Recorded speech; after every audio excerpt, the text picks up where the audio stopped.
Salom do'stlar, bugun sizlar bilan 2026 yilgi Chevrolet Cobalt haqida qisqa va lo'nda gaplashamiz.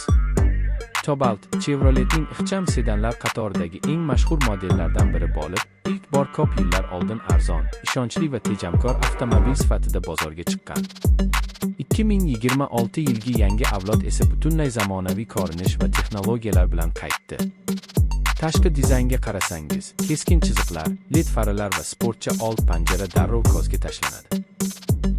Ichki salon esa oldingi avlodlarga qaraganda ancha boy. Katta sensorli ekran, Apple CarPlay va Android Auto, qulay o'rindiqlar va zamonaviy xavfsizlik tizimlari bor. Texnik tomondan Cobalt 1.5 litrli tejamkor dvigatel yoki kuchliroq 2.6 litrli turbo variant bilan taklif qilinadi. Shahar uchun ham, trassa uchun ham yetarli quvvat beradi.